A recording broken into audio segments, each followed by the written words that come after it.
In the previous videos, we have seen vendor master and material master.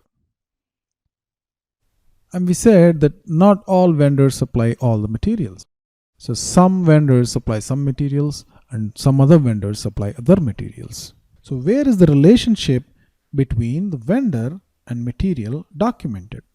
So if I want to know who can supply whole wheat flour, I need to be able to understand that it's this vendor and maybe this vendor.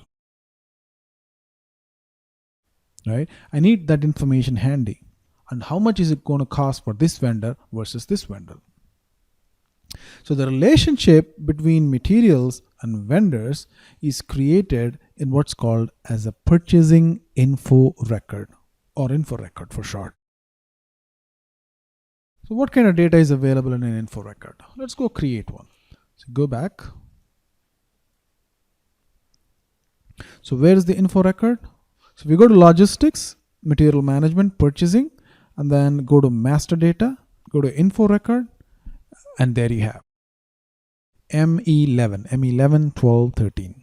So go to create mode, M11, put your vendor 4003 or 4001, and don't worry about entering the plant for now. I'll tell you why you need to enter a plant a little bit later. So select coffee beans, hit enter, and info record has also a bunch of screens. It has purchasing related data, general data, text, so on and so forth. Again, not all fields are important at this point. And for now, here are some of the important fields. Planned delivery time. This tells you how long it takes for this vendor to supply this material. This tells you how long it takes for the vendor to supply this material. Say this vendor takes 10 days to supply coffee beans. And then what's the typical standard quantity? Do we order 100 pounds? Do we order 10 pounds? Do we order 50 pounds? And then there could be a minimum order quantity. So some vendors don't take orders below a certain number, just for convenience reasons. So the minimum order quantity is, say, 20 pounds. So the standard order quantity is 100 and minimum order quantity is 20. And then we have delivery tolerances, important fields, but we're not going to touch about them now. And the net price. What's the net price? $10 per pound. And a purchasing group of US1. Hit enter. Hit enter. Hit enter again. And here you can put in some text. Now I'm not going to bother about this text now, but we're going to revisit this when we cover text determination in a later chapter. Enter and save. So for 4003 vendor, for coffee beans, we have created a record. Let's go create a purchase order now. ME21N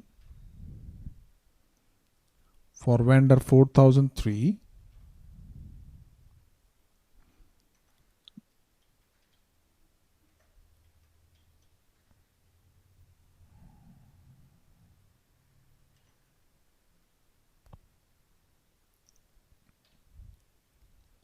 Put the material coffee beans and enter 10 pounds.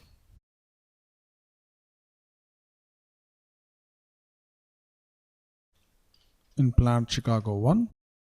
First thing that you see, order quantity is below 20 pounds. Remember, we have entered the minimum order quantity as 20. So it's giving us a warning. So it's a warning, so you can hit enter and let it go away. All right, the next thing. Today's date is 22 April 2016. And what's the delivery date? May 2nd, 2016. So the system has added 10 days to April 22, and that comes to May 2nd, and set that as a delivery date, the date on which we can receive the goods. Why?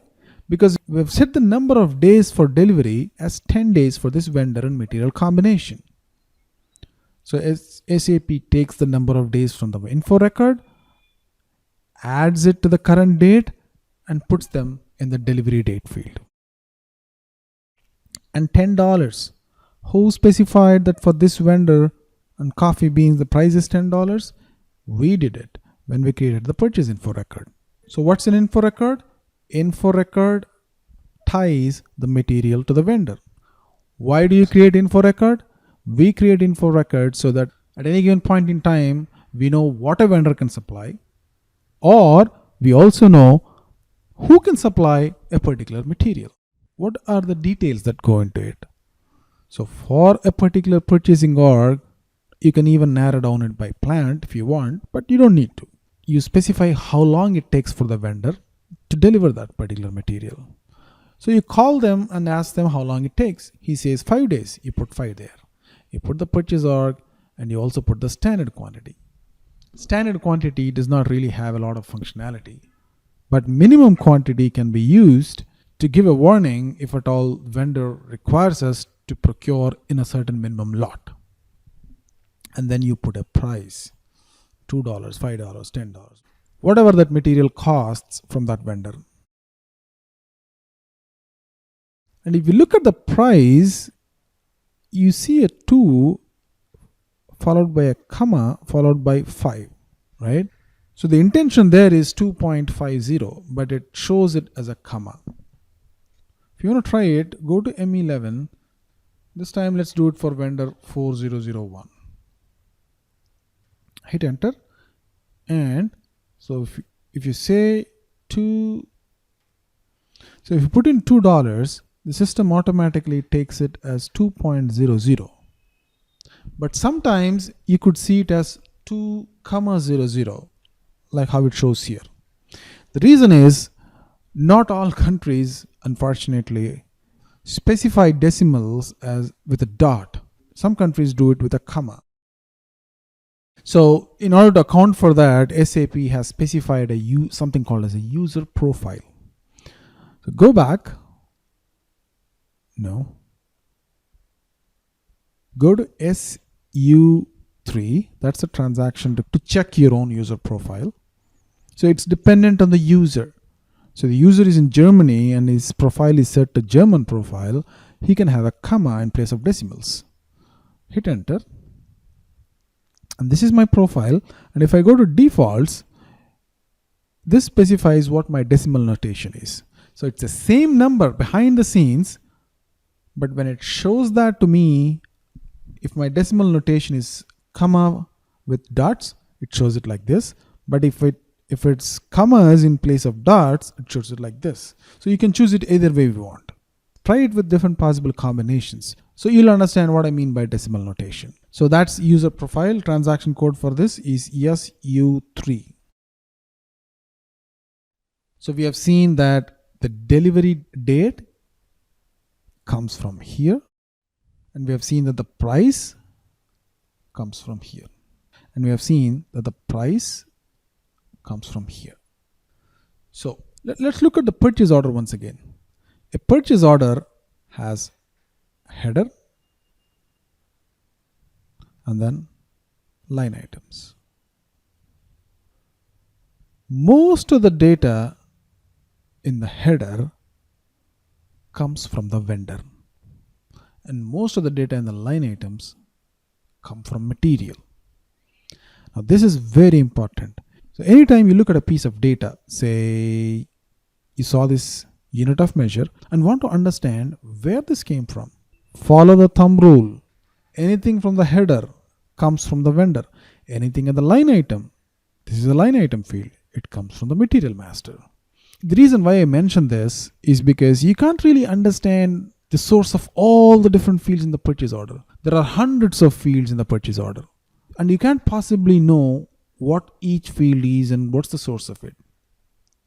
Just remember the thumb rule. Header from the vendor, line items from the material. So anytime in the future, if you have a question on a particular field, just check yourself. Is it in the header or line item? If it is in the header, this field should come from the vendor master. So go check the vendor.